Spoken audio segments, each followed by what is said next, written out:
Debout Congolais, unis par le sang, unis dans l'effort pour l'indépendance.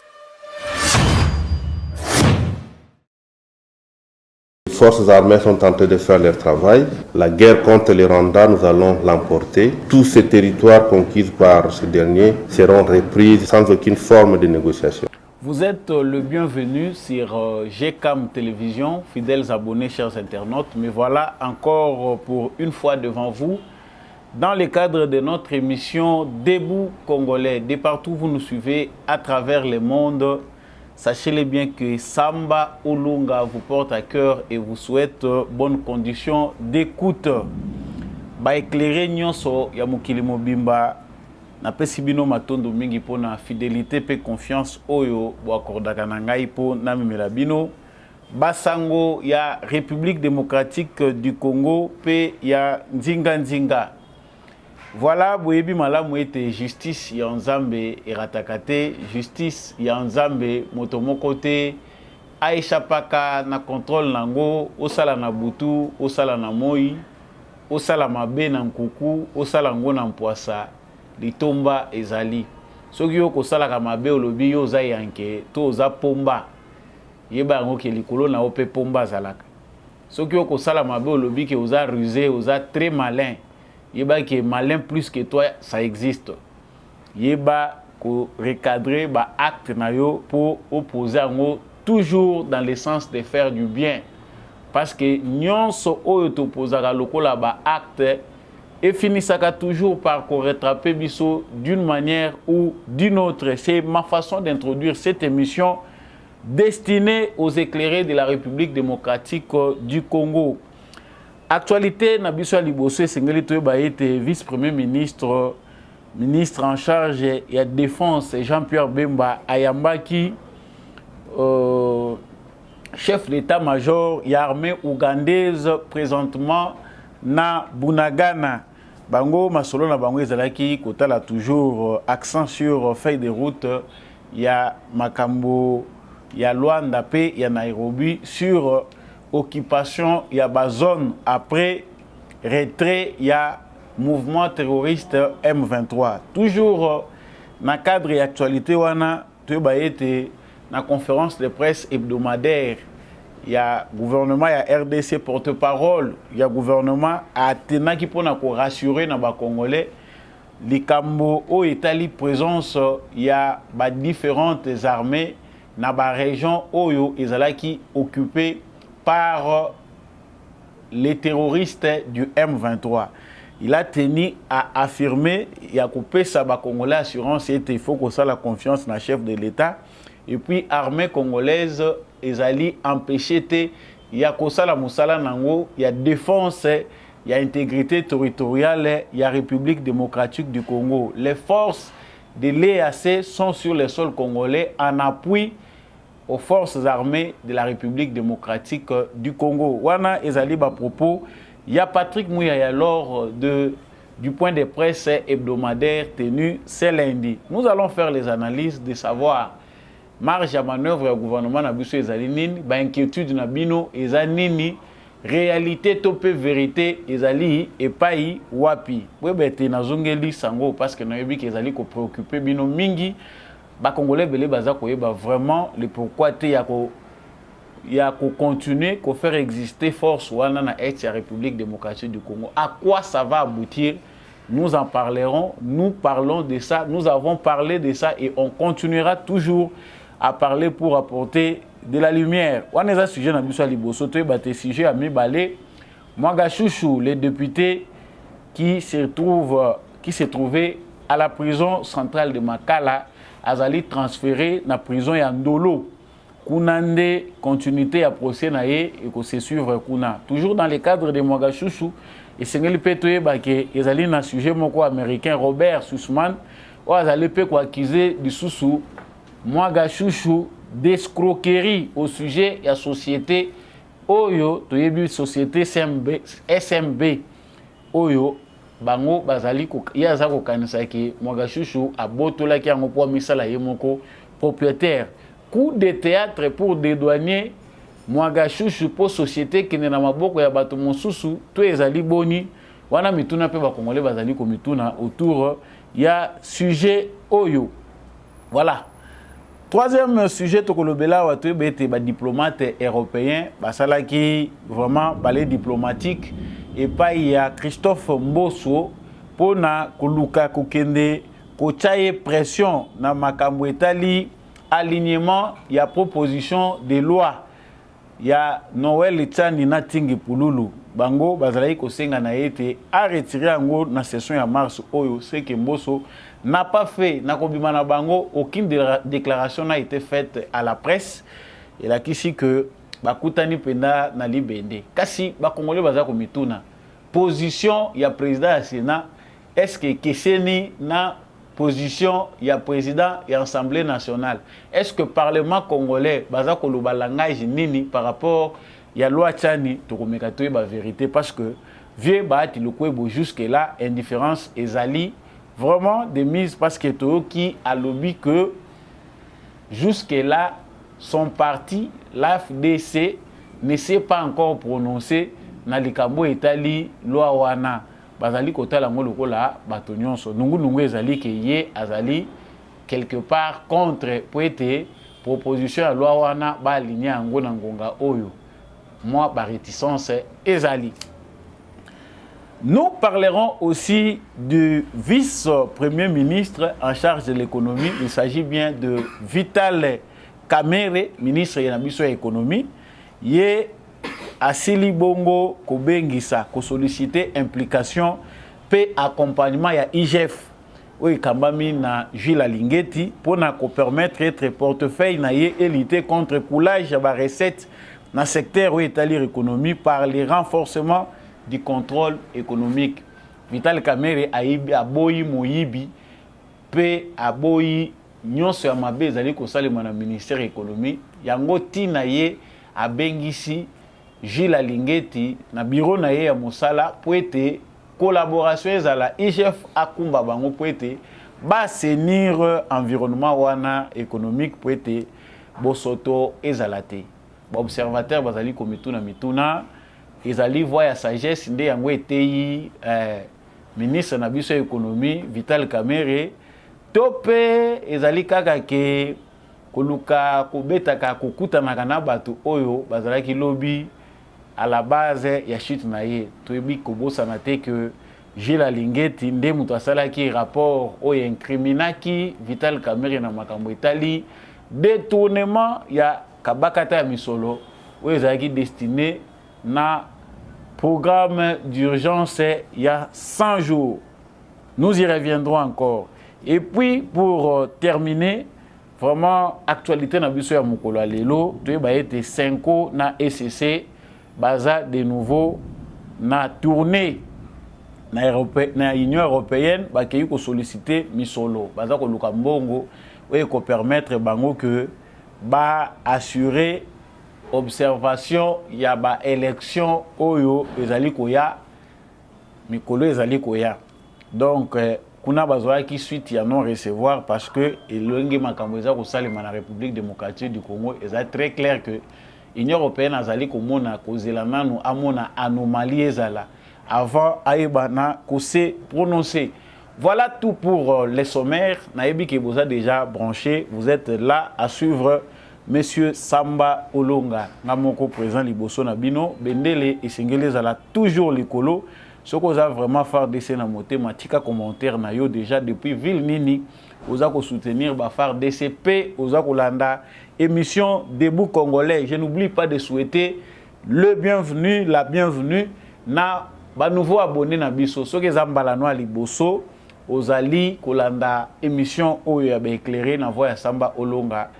Vraiment, la seule façon pour vous de devenir membre de Debout Congolais, c'est de vous abonner à cette chaîne pour ne jamais manquer notre actualité. Cliquez aussi sur la cloche de notification, surtout faites les partages. Ceux qui ont commis éclairé, ils savent voisin, à mon clair, comme ça, bisognon son Congo, tu voyez, comme on a clair à travers la mentalité moko, yasika, la mentalité raffinée. Voilà, comme je venais de vous l'annoncer au sommaire, le vice-premier ministre en charge de la Défense, Jean-Pierre Bemba, ayambaki chef d'état-major ya armée ougandaise. Natina masolo na bango ezalaki concernant bokoti na bango na Bunagana na contexte ya force régionale ya EAC. Yango bango bakoyi kotia makolo ndenge wana te sans que ba autorité ya république bazala na lisolo na bango pona kotalisana ndenge nini makambo ekosalisama bakoya kosede loboko ndenge nini conformément na agenda ya Nairobi pe ya Luanda ndenge ba procédaki batiaki agenda na bango batiaki calendrier pona retrait ya ba M23 pe ba espace oyo ba M23 bazali kotika ezala occupé na ba armée wana et jusqu'à ce que ba M23 bazozala cantonné pe processus esili ndenge wana nde makambo ezali. Donc ndenge bomoni ba photo wana tomoni vraiment ba militaire ya Uganda tomoni chef d'état-major na biso pe général Christian Chiwewe azali pe wana sur place. Je pense que ezali moko ya ba réponse oyo tozali komituna parce que mbilingeleki ba ebolingaka kolanda ba source kilikili pozwa bulu yekete ozwa vertige te na ba information eza koya na gauche na droite ya ba rwandais ya ba américain ya ba européen ya forme na forme na ya bato ya mutema mabe oyo kopike crise tension matino nini mboke sekei batekeli ba ougandais occupation. Voilà ce que nous avons comme assurance na voix officielle. Patrick Mouyayape a renchérir dans le même sens. Avant, na sala commentaire sur ce que Patrick Mouyaya, ministre Nabiso, il y a communication, peu information, porte-parole, il y a gouvernement, à Talissi. Je vous laisse d'abord suivre la vidéo et puis on revient. Le retour de la paix est un de nos objectifs principaux. Vous savez que dans le cadre du processus de Luanda, depuis le 23 novembre dernier, nous avions convenu d'une feuille de route qui a fait l'objet des discussions des chefs d'État en marge du dernier sommet de l'Union africaine où il y avait un plan et où tous les acteurs étaient impliqués pour que ces plans puissent être mis en œuvre. Nous avons assisté donc, nous assistons donc à la mise en œuvre de ce plan et d'ailleurs, je vous informe que le chef d'état-major général de l'armée ougandaise séjourne à Kinshasa où il a eu des réunions avec les chefs d'état-major de l'armée de la République démocratique du Congo. Ils ont aussi eu l'occasion de rencontrer le vice-premier ministre, ministre de la Défense, Jean-Pierre Bemba Gombo, avec qui ils ont discuté. Vous savez que nous avons des opérations conjointes que nous menons avec les forces ougandaises dans la partie du Grand Nord, à Beni. Mais vous savez aussi que l'Ouganda est un des pays qui a envoyé ses troupes dans le cadre de la force régionale, cette fois-ci du côté de Bunagana. Il était donc question de discuter de comment cela s'est mis en œuvre. Je rappelle le principe que je disais, que j'ai dit et redit plusieurs fois dans ces cadres, que la force régionale est une force d'appui aux forces armées de la République démocratique du Congo et que toutes ces troupes qui sont venues en République démocratique du Congo aujourd'hui sont venues à l'invitation du gouvernement congolais dans l'objectif de travailler pour le retour de la paix. Cela ne doit donc pas être interprété comme une quelconque forme de balkanisation, d'autant plus que l'objectif recherché, c'est de parvenir à la fin des hostilités. Dans les schémas qui a été convenu, le M23 qui a commencé progressivement à s'y retirer, va laisser de l'espace suivant les axes qui ont été prévus notamment pour le contingent burundais dans les territoires de Massissi, vers Mushaki, Karuba, Kirolirwe, Kichanga ou Mweso, les contingents ougandais qui va se déployer dans les territoires de Rutshuru, Bunagana, Tchengerero, Rwanguba, Matebe, Rutshuru Centre, Kiwanja, ou vers le pont Mabenga, et les contingents kenyans qui va se déployer dans les territoires de Niragongo et Rutshuru, Kibati, Kibumba, Rugari, Rumangabo, et dans tous les territoires qui ont été listés, et les Sud-Soudanais se déploieront en colocalisation avec les contingents kenyans à Rumangabo et Katale. Et donc, conformément aux décisions qui ont été prises par les chefs d'état-major général qui se sont régulièrement vus sur le sujet. Les forces armées de la République démocratique du Congo vont garder leur position actuelle jusqu'au retrait du M23 pour que progressivement ils puissent réoccuper les parties du territoire qui étaient jusqu'alors occupées par ces forces terroristes appuyées par le Rwanda. Voilà, en guise d'introduction à notre conversation de ce soir, je serai heureux de pouvoir répondre à votre... Voilà, je pense que Boyo Kibino Moko na malobana ye chef ya gouvernement, ils allaient voix officielle il y a République démocratique du Congo. Quelle est la position du gouvernement par rapport à la présence des militaires ougandais sur le sol congolais? Réponse est Pessamina Patrick Mouyaya. Baye, na cadre ya force régionale ya EAC, armée ougandaise et quotité le l'armée ougandaise ya Ngumoko. C'est un contingent parmi tant d'autres, le rôle ya Sud-Soudan, il y a Kenya, il y a Tanzanie, Bazali, tout comme pays à Burundi, basé dans le sol congolais, sur base de l'agenda programmé na Nairobi. Et il s'engage se rappeler que présence na bango sur le sol congolais, ils allaient signer gouvernement de la République démocratique du Congo. Patrick Mouyaya a accueilli Moussika pour nous montrer que Makambo Bele Bato Bazali Kolobezali Biloba Loba.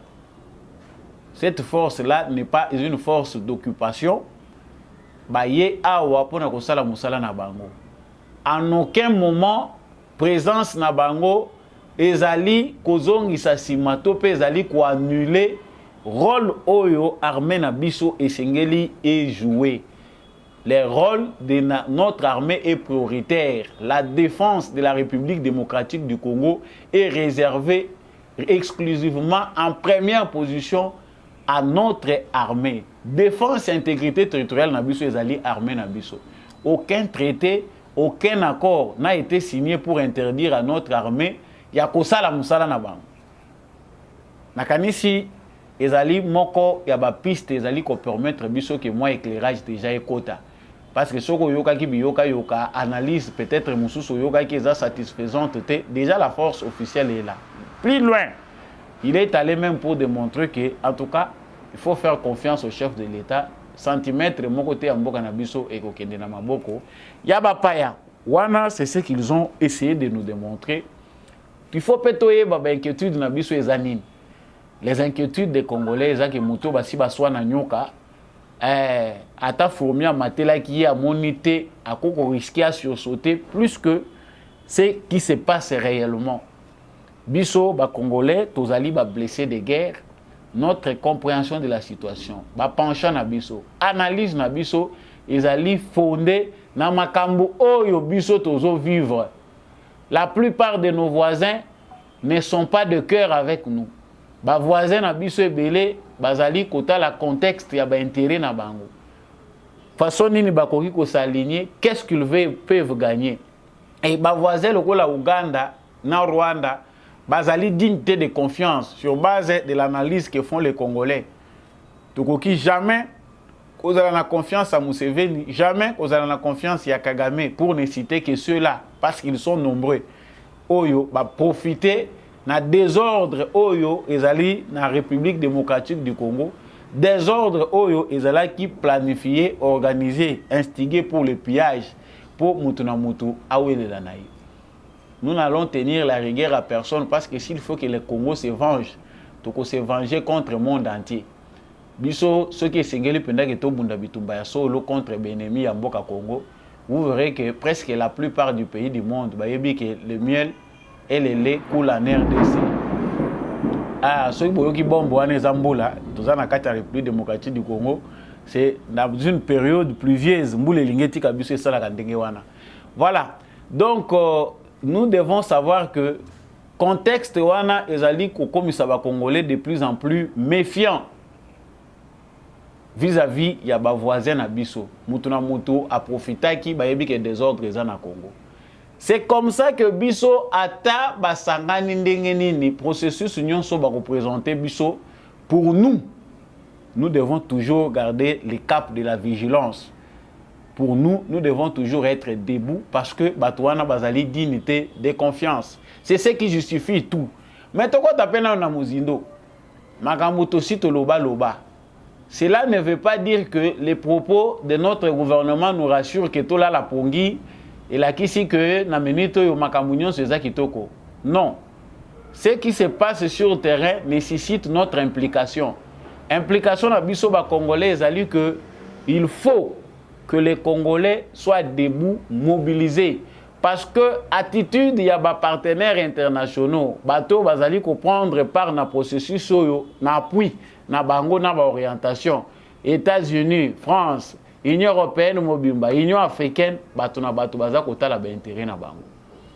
Quelque part, ils ont biloko biso ba Congolais place tozo comprendre ezali que je les répète souvent dans mes émissions. Outi moi no abotami lelo jamais atambola. Azalaka allongé ya kolala. C'est avec les jours de moi naza ko changer ma position. Essayons un peu de prendre le Congo sous cet angle-là. Comprendre que le Congo, c'est la renaissance d'un État avec Félix Tshisekedi.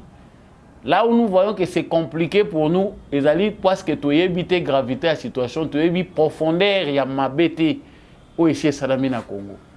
Au niveau international, le Congo, c'est un non-État que n'ont pas appris à respecter. Bah, il y a na Congo résistance et zalakate. Il suffit au coup de la COP, moi, les boulots, Ongansami, Yope, Uchena yo, moi, base na yo, et puis tu exploites. Donc, tous ces pays-là sont habitués à cette manœuvre-là. Ensuite, la guerre, qui est la guerre des minéraux, la guerre de nos richesses, doit nous interpeller. Et dans le sens de l'organisation, tout ce que fait Félix Tshisekedi ne sera pas Yakobele là sur les toits, mais au moins il y a des points visibles.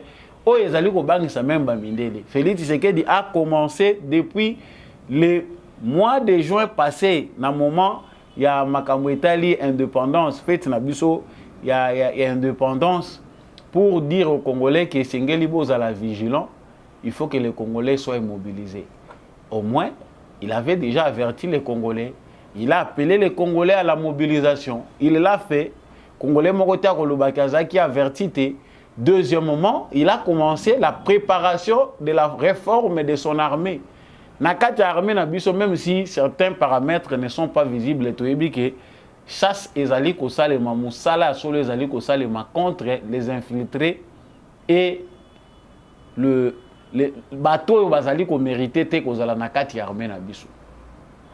Bateau oyo balata qui tenu pour une raison ou une autre ou ezali contraire de la défense et intégrité territoriale, bah se sentir menacé na politique au Félix Tshisekedi daza ko engagé na armée. Muto ya yebi ndenge nini armée na biso est fonctionné pendant 18 ans.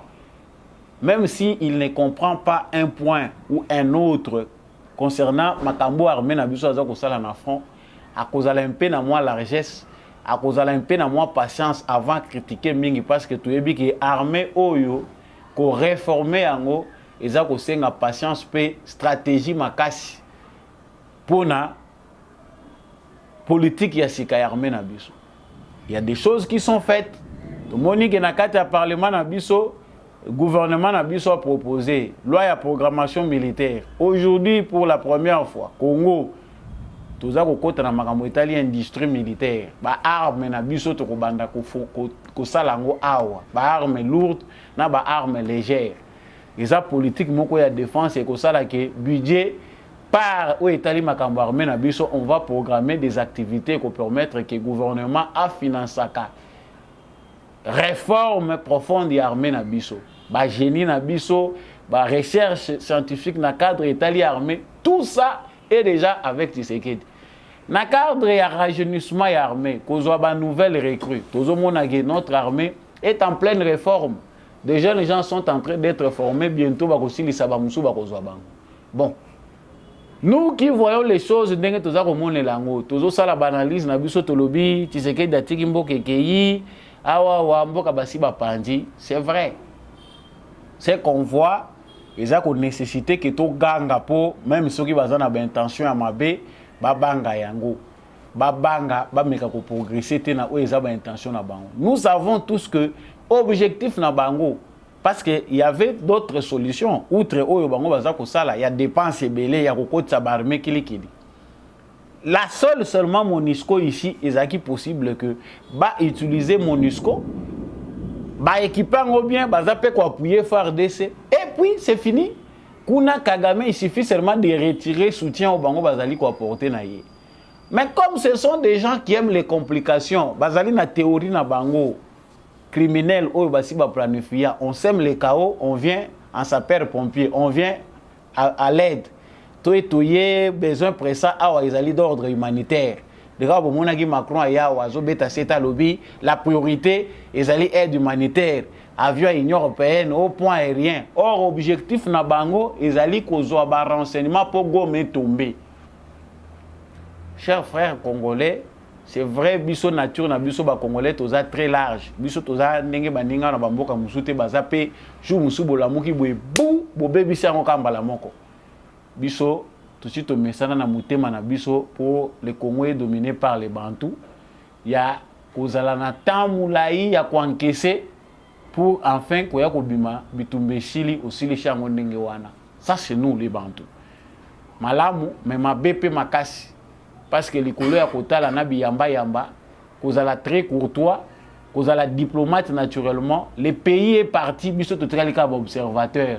Na batu ya ko critiquer ko lakisana ka misapi.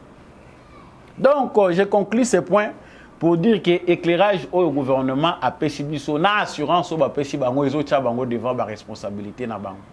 Yo mutoza ko landa ba source 1000 à la fois, yeba ngo que même si on ko voyager mingi na banalise na yo, na ba information au yo to ko recevoir, la responsabilité première est à notre gouvernement. Le président de la République a prêté serment pour ça. Si on balkanisait le Congo, ça n'est jamais été un souhait. Moi, je pense que ça ne se fera jamais. Mais si cela peut arriver, supposition, c'est ce que dit les responsables. Ah, l'histoire retiendra que va balkaniser. Mais yo, bandi déjà comment? L'histoire retiendra que c'est sous le régime de Tshisekedi qu'on a balkanisé le Congo. Yo ndendoki. Point yami balé na lobaki ya watokoloba ezali ya honorable, toi ba été déshonorable ou bien honorable, déshonorable Mwanga Chouchou. Bumonaki nasalaki analyse moko na ba émission passée pour parler na ba condition ya détention à Mwanga Chouchou na façon abanda ko ya ko se présenter na procès na ye. Ça n'existe pas comme ça na ba pays oyo ba normes judiciaires. Ezali malamu ifandi nyonso correct. Système pénitentiaire ezali correct evandi malamu. Tumonaki façon oyo baza ko ya na Mwanga Chouchou qui était déjà makala. Bazoya na ye pona koya na procès à se présenter au moni journaliste aye aza ko pesa yembote toyebi ndenge nini makambo ezala kolekela. Mais lelo ba décider na justice na biso balongola Mwanga Chouchou esika zalaki na prison centrale ya Makala pona ko transférer na Ndolo esika fréquentation eza moké. Et si oyo makambo ekoki kozala quand même serré de manière à ce que vous obéissez la mingi était pour prison Makala quelque part et comme le rôle à moulin. On se demande si c'est vraiment réellement une prison pour certains. Oui, ça n'a pas muto avandi azo bénéficier na ba condition moko boy. Vi bozo ba oyo ezali mingi na Congo ezako sala ke bato saka mibeko ya mboka te. Il faut système na biso pénitentiaire ezala dur dans le respect de l'humanité. N'a pas droit de l'homme, mais il faut endurcir les conditions carcérales. Batu baye bapenda solo ke bazali na prison. Parce que tozali na batu bazali ko de sa prison pour haute trahison. Ba traître à nation. Donc comprenons que ça c'est une bonne décision de mettre quand même ces terroristes parce que Mwanga Chouchou est à la base du massacre des millions de Congolais. Outre les pillages que kolta nyonso evanda kinde na mine wana parce que oh biso tozomona ezaka ka Mwanga Chouchou il est le représentant d'une mafia qui a duré des années c'est que bachaye le la gardien loko wana même si ça est amoli partout Mwanga Chouchou loin de ce que nous voyons Mwanga Chouchou a des ramifications jusqu'aux États-Unis d'Amérique. Un citoyen américain du nom de Robert Sussman Yepe azali ko se kota na kati ya dossier ngwa lobby, yepe aza ko accuser Mwagashushu d'escroquerie au sujet de la société wana. Mais sujet wana américain Robert Sussman, selon Dengue Tozali Kolande la dossier, il était quelqu'un ya makambo etali ba humanitaire. Ya yaki na Congo lokola mutu moko ya makambo etali aide humanitaire na période de la CNDP. Mais qu'est-ce qui fait que Mutoyo ayaki na cadre ya makambo etali aide humanitaire a se retrouvé impliqué dans makambo etali hein ba action toki propriété ya mine moko boy. C'est que bateau musu biso toza ko mona baza ko ya balobi non ba ye ko distribuer ba bien ba ye lokola ba prospecteur ba ye na ba étude ya prospection pona kotala ba faille ba makambo nini okomona mutu akeya zongi société kingandi ye. Ce sont des agents de services de renseignement.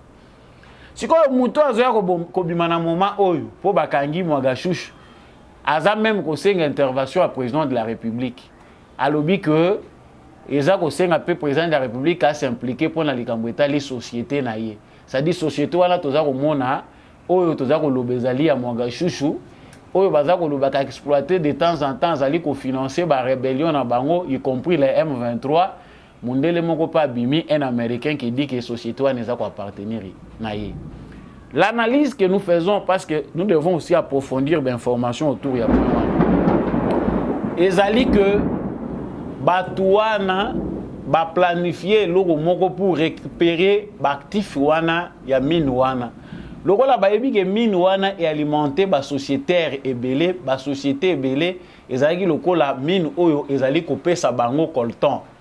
Le fait que mine wana na minute oyo avec tout ce que Mwagashushu est en train de faire face nango devant l'État congolais. Acquisition ya mine wana ezali koto sa mibeko ya République démocratique du Congo. Ils doivent trouver un moyen pour récupérer cette mine.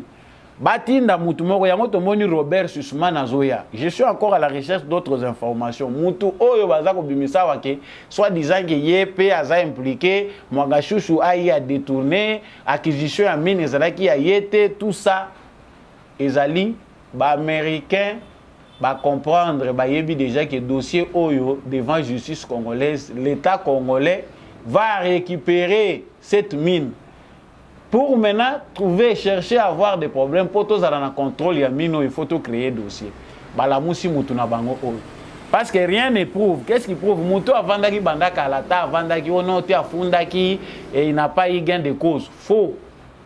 Dans les coulisses aux États-Unis d'Amérique, il y a des sociétaires oyo na sima ya Mwagashushu bayebaki ke wana Mwagashushu azali mutu azako servir biso.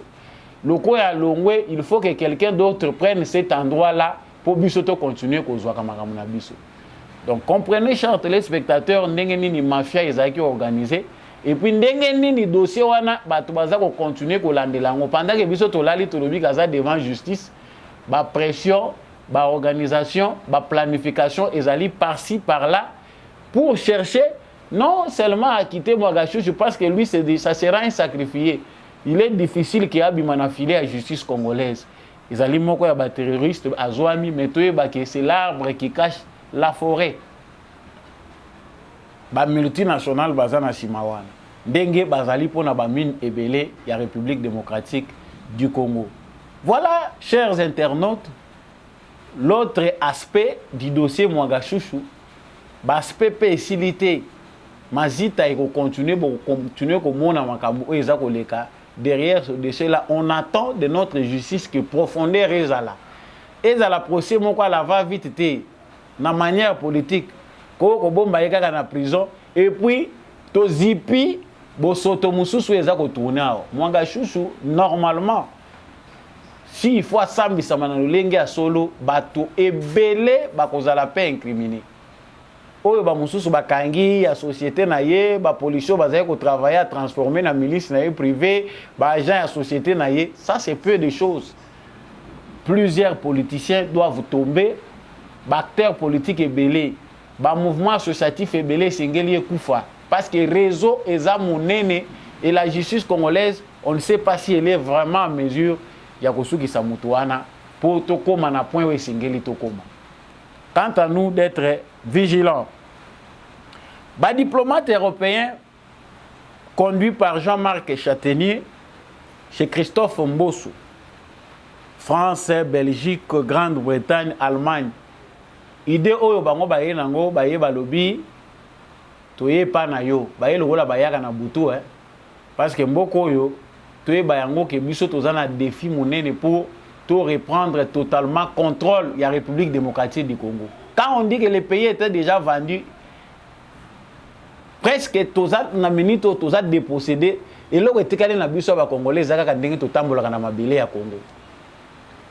Pour une proposition de loi oyo ezali matière ezali ko concerné souveraineté nationale de la République démocratique du Congo. Donc ba diplomate oyo bazo respecter la souveraineté de la République démocratique du Congo. Je pense que réponse ya président de l'Assemblée nationale Mbosso Kodia ezali réponse moko adaptée dans la situation tokoyi kozonga na deux paroles te pona koluka koyeba pourquoi il a répondu de cette manière na Batouana. Est-ce que lorsqu'il s'agit des problèmes en France, en Allemagne, biso RDC tokendaka ko consulter président de l'Assemblée nationale ya kuna topé parlement ya kuna pona ko intimer bango ba ordre na ba décision ni nesengeli bango bazwa. Je pense que à un moment, pour se faire respecter la République démocratique du Congo, il faut apprendre qu'on paie sa réponse moro direct. Il y a des moments où il ne faut pas que toi en kesakakak. Félicitations au président de l'Assemblée nationale pour la réponse à réserver qui bango de non-recevoir. Donc, Bino Bozoya, la République démocratique du Congo, pays souverain, na matière où ils ont relevé la souveraineté de tout un peuple. Pour na couper ça ba ordre, non, longola ngo et qu'on s'aime ba division. Est-ce que même si c'est réel au Bino Boza Koloba, est-ce qu'il vous appartient Bino Boya consulter le président de l'Assemblée nationale pour lui donner des ordres qu'il faut longola loi wana?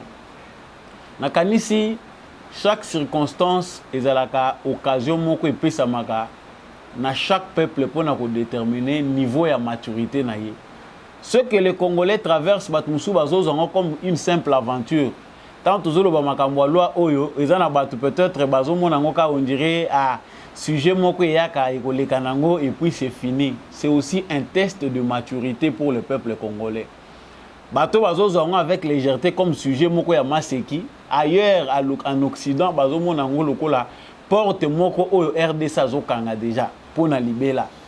Ce n'est pas une simple loi comme il s'agit ndenge bato bazokanisa ngo ezaka loi bazoko luka ba écarter Moïse Katumbi, mais il s'agit d'un verrouillage oyo kosala que main noire oyo musutu za kozalango tozala na makambo na biso même ceux qui tozana bandoki parmi biso mais ezala entre nous.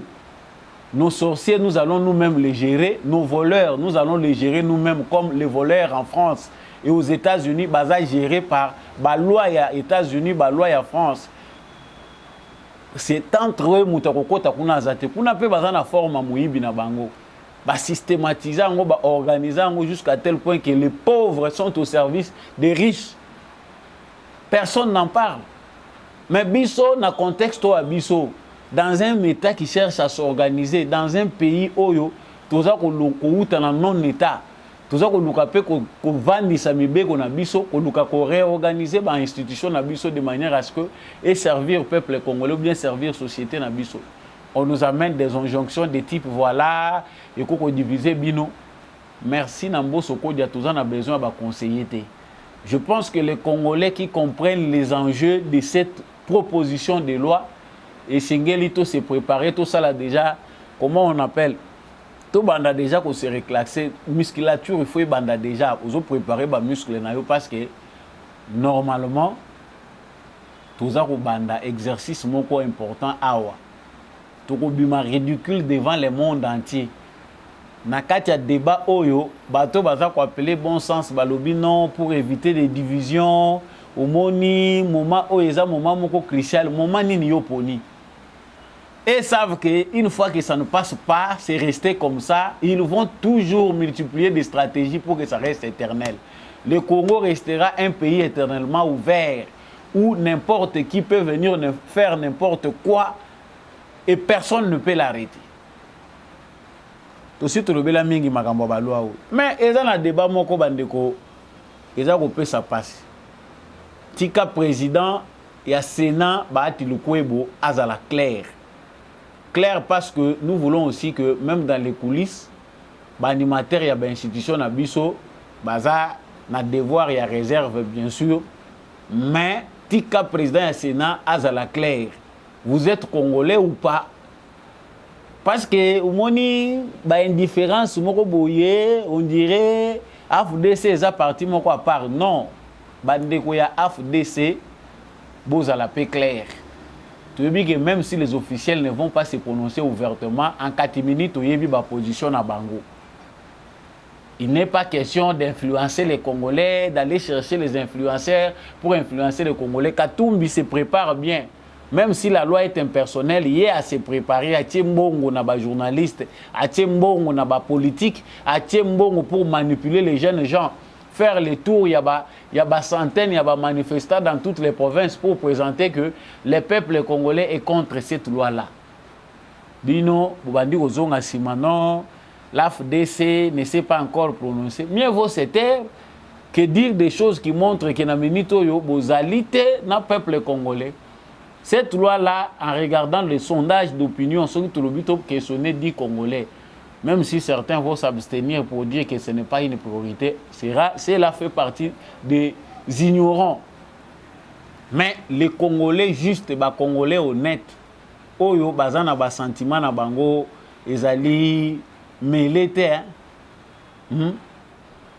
bayebi déjà clairement position na bango ko la position ni. Ces Congolais-là n'ont pas besoin d'être convaincus de l'histoire à Congo. Et ils sont majoritaires. Cette loi-là, chez les Congolais, ça passe. Pas besoin d'explication. Mais, comprendre qu'au sein du gouvernement congolais, l'opinion est partagée. Non, on n'impose pas modèle et à penser na biso na batunyonso. Mais, à la claire, calcul na bino ezanini. Ce qui te évite non parce qu'ils allaient division et ils allaient conduire la constitution parce que nous tu étudié au bisonan to salibo été pour le faire quand biso aussi to lobby boko loba biso to lobby to lobby la proposition de loi Tchani ils allaient au ben ils allaient kamoko ezakoya na moment oyo ngana bengi ngo test de maturité. On va voir ce qui va se passer concernant cette loi, que ça passe ou ça casse, que ezala onote to tchangona no mupanzi to moni boye bosali boye bako se kabiso et puis Congo utika la rapolele bako sakana na bino. Même si il y aura des Congolais par naturalisation, ba Congolais au bakoya koya na Congo, les réalités que nous avons vécues, notre histoire doit nous pousser à prendre certaines mesures pour la protection de l'intégrité territoriale de notre pays et nos institutions aussi. Et puis, Congolais, voyez, makambo tozolo bagaya mubeko ezaka kasukate. Politique ezana ba voies et moyens ébélés ya koluka ko contourner nango même mibeko eza établi. Même aux États-Unis, il y a des gens qui sont là à la manœuvre pour trouver toujours les dousouni ya koko kimela mibeko. Et nous devons savoir que derrière nos lois, même si aujourd'hui, ou bien lobby to kozala na constitution mususu to voter yango, notre conscience, la manière dont nous éduquons nos enfants, ezali pe parmi ba moyens bibundeli o biso singeli to simba pomboka oyo to eba ko batela yango. Les lois ne suffisent pas. Il faut aussi une bonne éducation. Il faut aussi un réarmement moral. Ba loi wana soki to incruster ngo te na mitu ya bano bazali koya, na mitu ya bato bazali na conscience pona ko laksa bato le pourquoi eza nango ka inutile bato bakoyeba ko défendre yango te.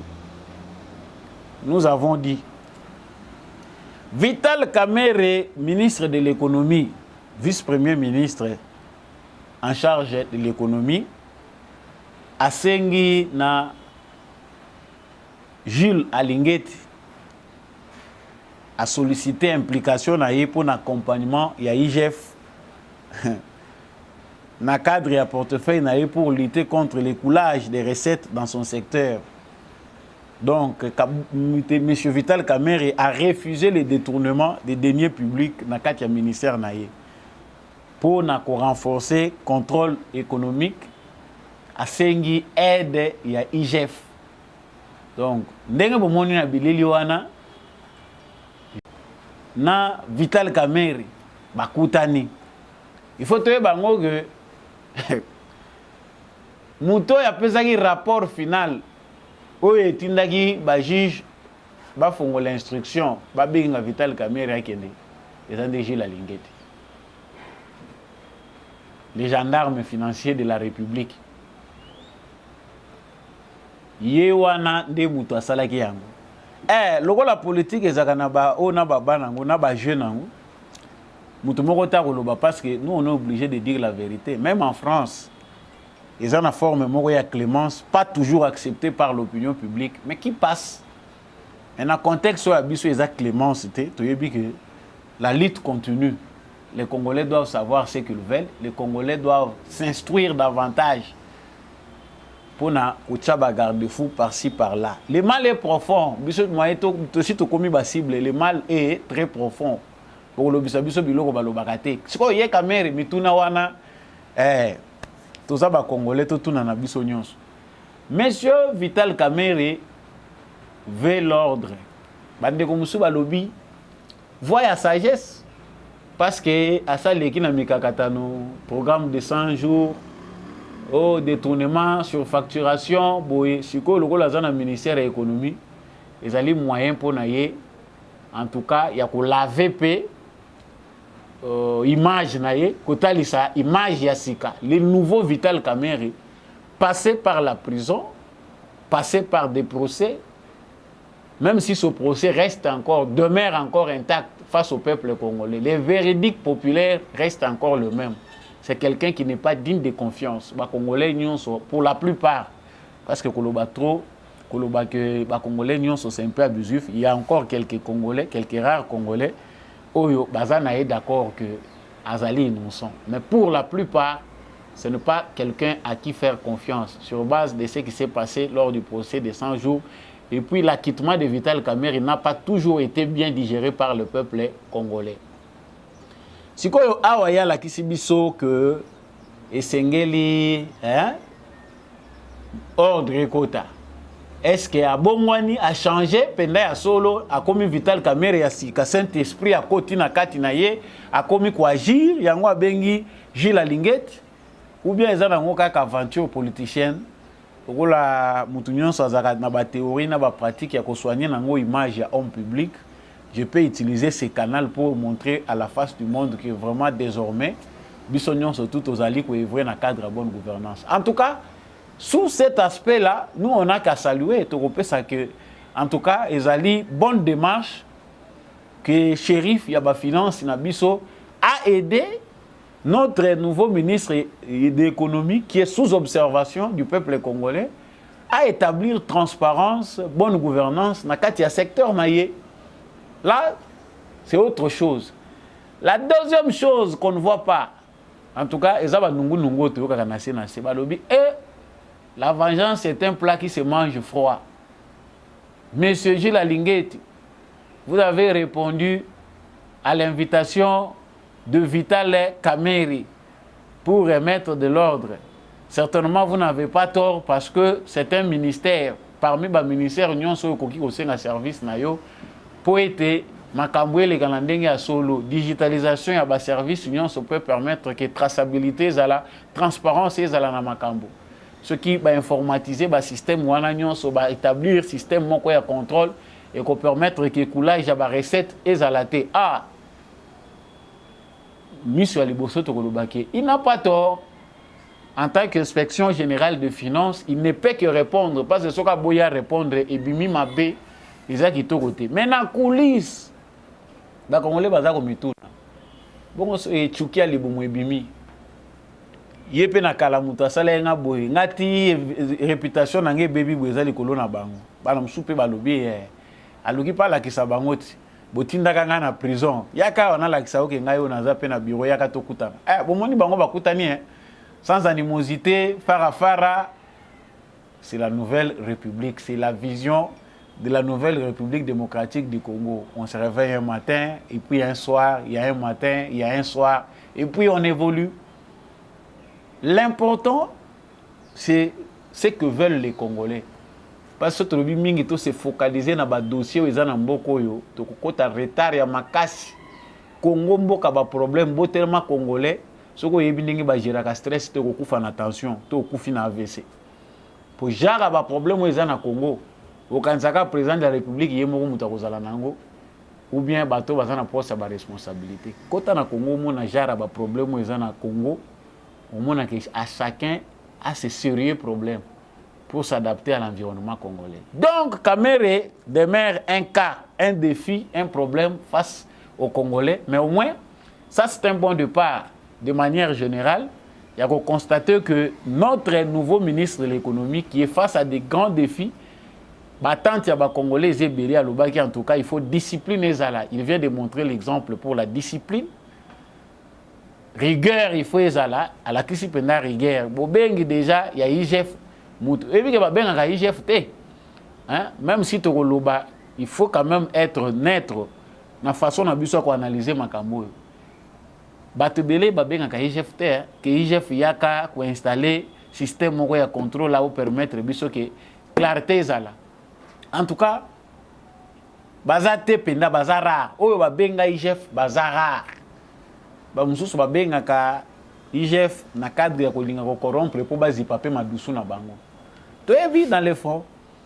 On a pu transmettre kaka au bino bozolo banase na se mwana mboka jira lingeti yake ba moni politique ezana makambo ebele azana ba yini ebele jira lingeti pe azana mwana mukete abotami na nini lelo akokisi bambula boni 59 ans baza koloba soki 59 soki 58 ans c'est beaucoup eza âge ba chanzaka liso mutu te soki mutu oza honnête otikali honnête libela soko oza pe malhonnête wane kumosenga intervention en Zambie moko eza na baka oyo komi kosenga nzemoko kolo tata parce que soki nzamba décidé même à 90 ans même à 100 ans oyambi Yesu obongoli mutema Saint-Esprit à côté ouverture monani mais biso bato tokokoka su ko changer yote parce qu'il est on connaît que mutu arataka na famille soki moyibi ezaki transmis na niveau ya famille eza ndenga famille to makambo ebele na famille soki raté na famille école ekoki kozwa relève soki récolte esimbi te environnement baninga na ye soki baza ya malamu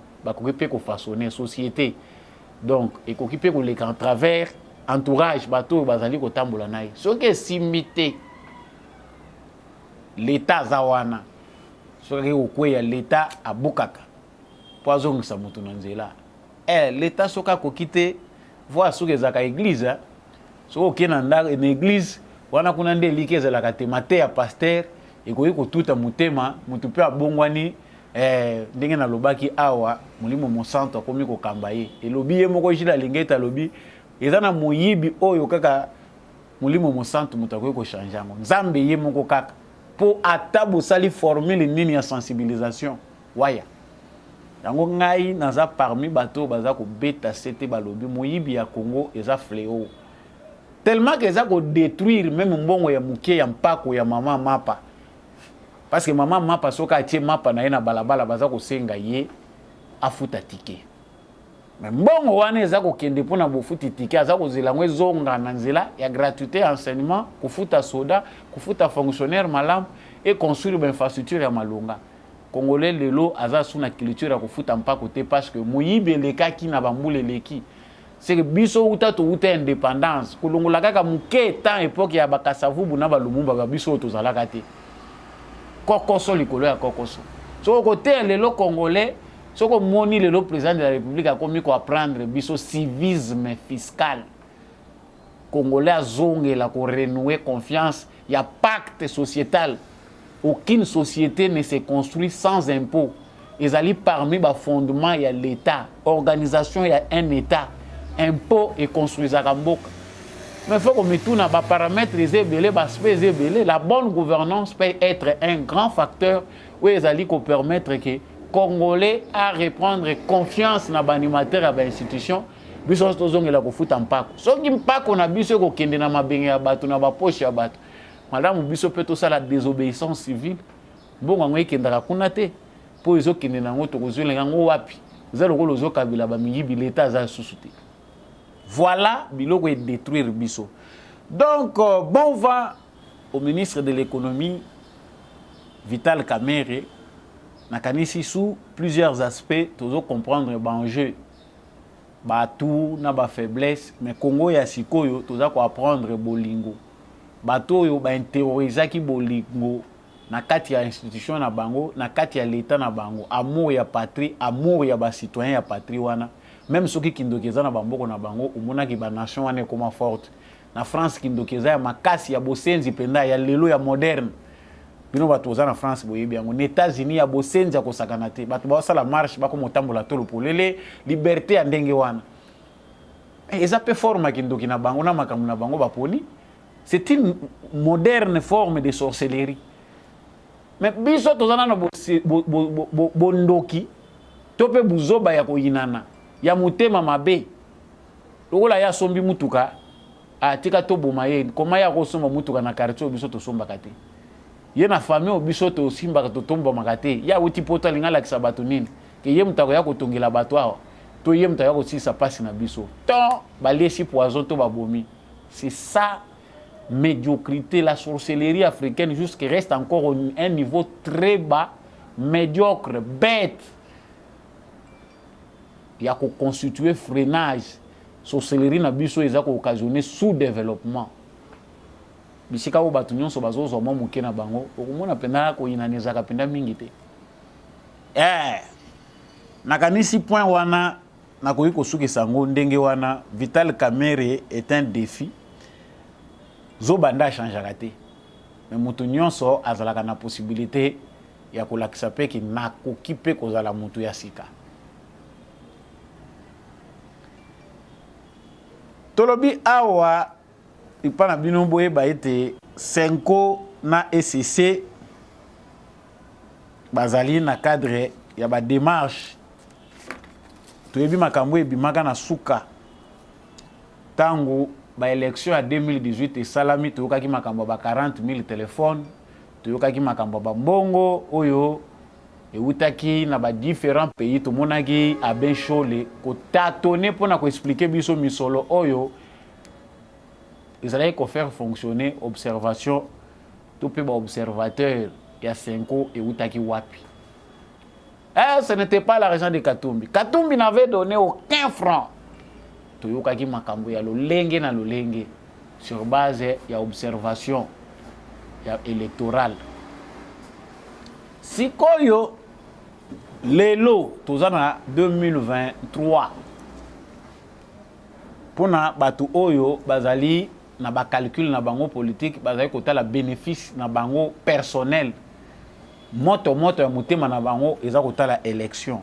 Pour les Congolais animé de l'amour de la patrie, passion wana ki Congo bonga nzambe ondimana bota ma Congolais na ko kufa te na tala ka mboko boy sunga Congo baza kotala est ya Congo ke guerre ici la ndeto kotala élection.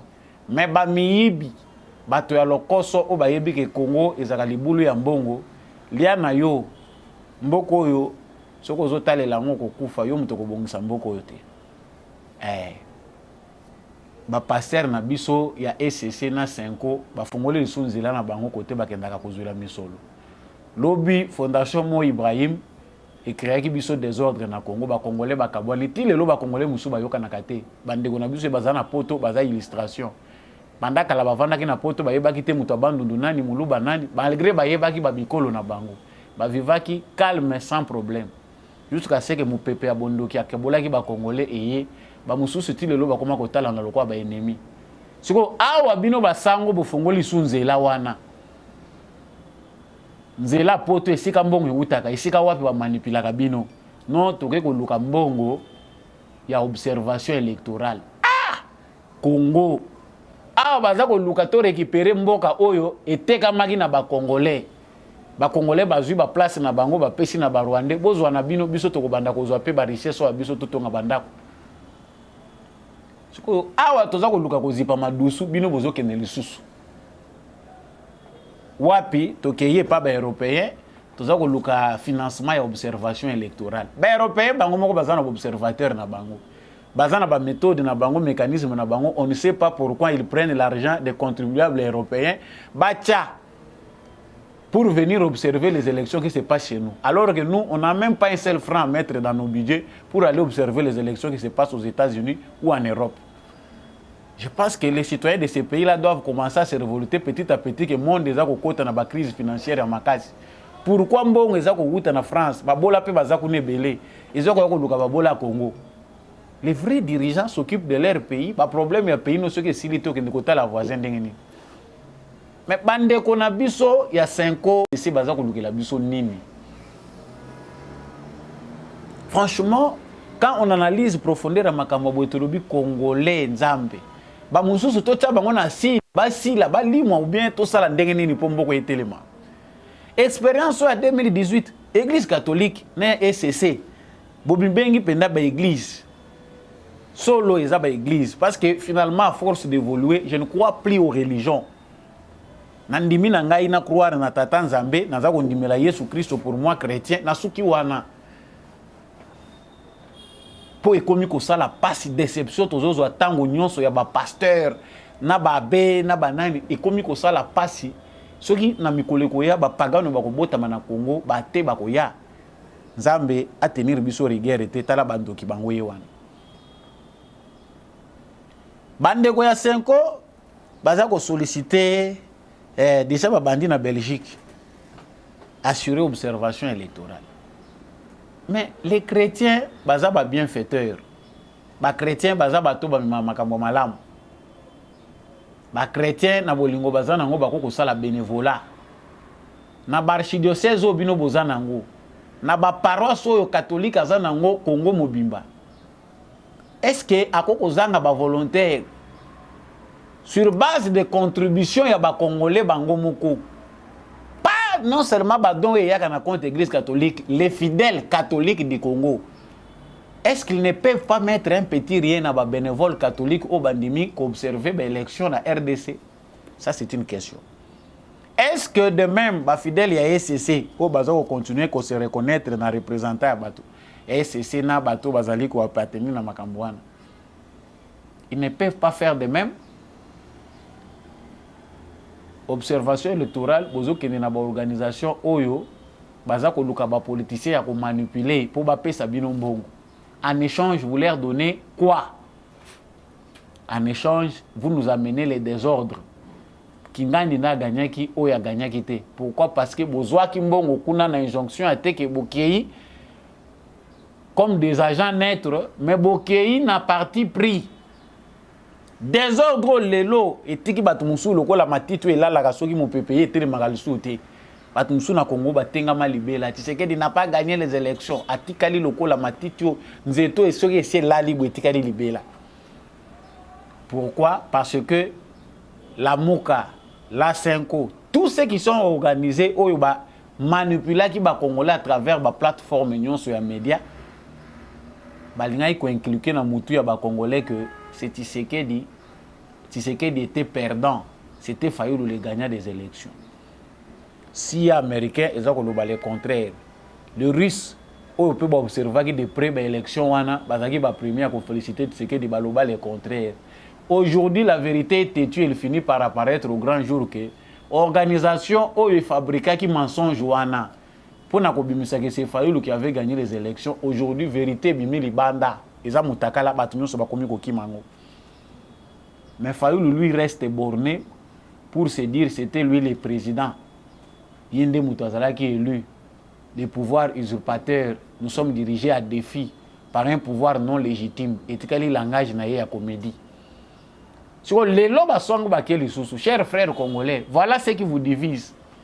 Bakei ko la campagne à Koluka Misolo. Kuna pe ba yebisi bango. Tshisekedi, en tout cas, jusque là ndenge toza kotala, toza na confiance ya seni wana to moneke makambo eza clair. Nyonso toza ko poser le quoi mituna baza ko répondre biso na kalezalaka toza ko sala marche pour na serveur central toza ko kakotala te toza ko sala marche pour na boye tokufaka 2011 ba congolais na balabala 2018 tozoluka clarté et machine à voter et boy awa ce sont ces ba nouvelles théories ya kolinga kokima élection.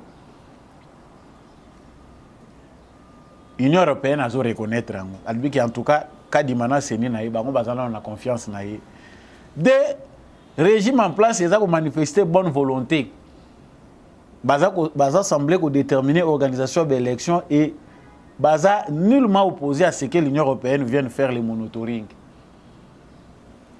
Tshisekedi tango waza ko valider makambo ya élection ya Denis Kadima comme président ya Seni a fongoli porte parce que Zaki passe pour que Kabila accepte que les observateurs viennent, Zaki sous pression. Tshisekedi en tant que démocrate a lancé appel na communauté internationale à accompagner biso na processus oyo na kotinde la biso ba observateur alobi te ke botinde la biso batu awa ba koma lokola non si vous voulez venir observer partout les élections soki batu balingi ba ya kozala ba observateur ils peuvent observer même si en Occident on n'observe pas leurs élections par d'autres personnes lokola biso en Afrique to kende ko observer ba mais c'est qu'il était clair na tikeli bino pour le bino Union européenne so bolingi ko ya observer observation ya mwana observer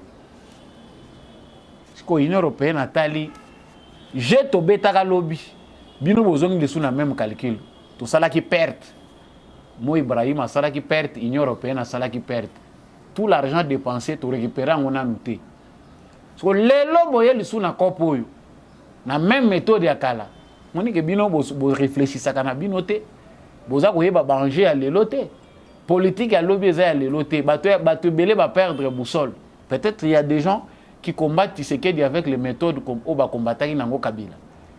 Tout en pensant que Tshisekedi est égal à Kabila. Tshisekedi, dans le contexte démocrate, a aussi les politiciens belé carrière. Pour Bajo, Bandé, ko sa n'importe Kabila, Bandé, ko pe sa bango chance. Les a ko pe sa bango notoriété, zo ko sa la ko vimba.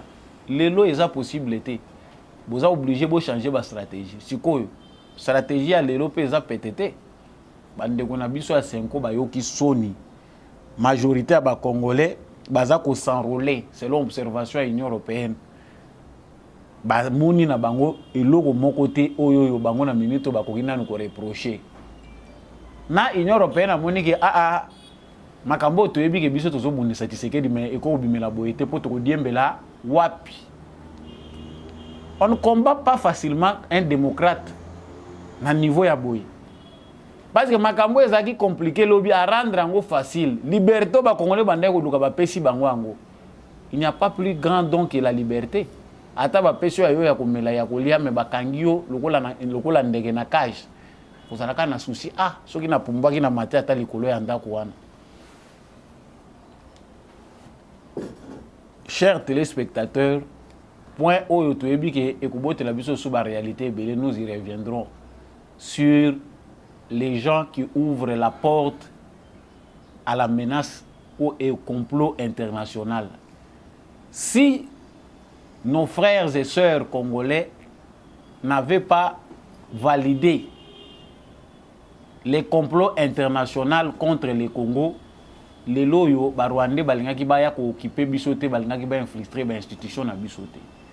Si les Congolais ne s'étaient pas alliés aux Américains, Européens, Français, Allemands, Britanniques pour le pillage systématique du Congo, cela allait être très difficile. Balingaki baya na avion de chasse pour na ko bombarder bango.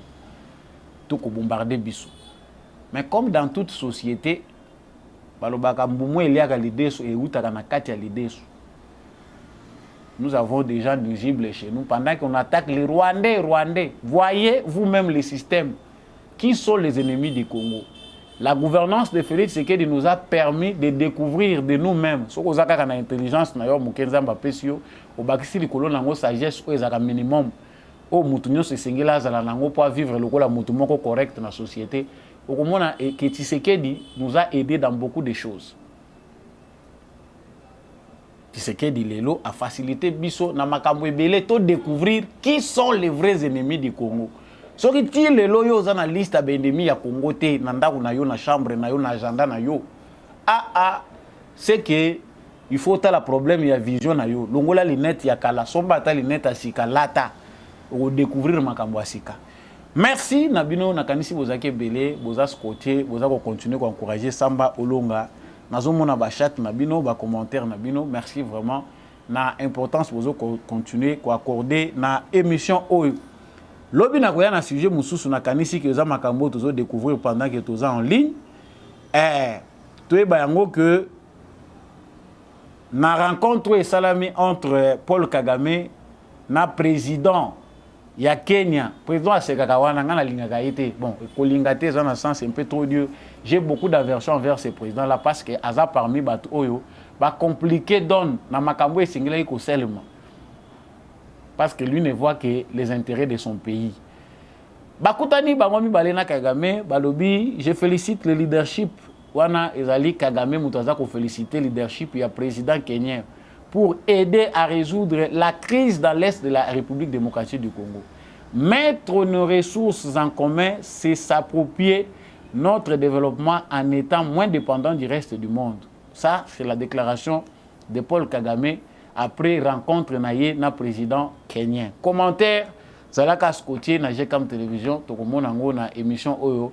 Ezali koya na pesi merci mingi na ndekombi ya chako azaki na si ma caméra pe na réalisation pour être émission oyo et parvenir bino na pesi matondo mingi na porte Gérard Kabeya na maman Thérèse pour na opportunité na Jekam Télévision. Je remercie bande nyonso oyo baza ko tia Samba Olonga maboko boza ebele ba honorable ba homme d'honneur ba to bozali ko encourager dans l'ombre comme publiquement botinde la kanga ba SMS bolobi émission wana eza ko télémisa vraiment bendele ya solo bon continuer ko sala ngo pour que Samba Olonga continue comme mata toujours l'écolo.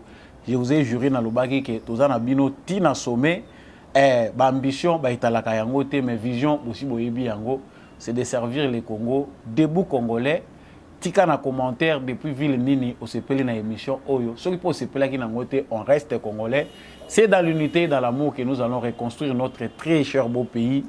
Au revoir.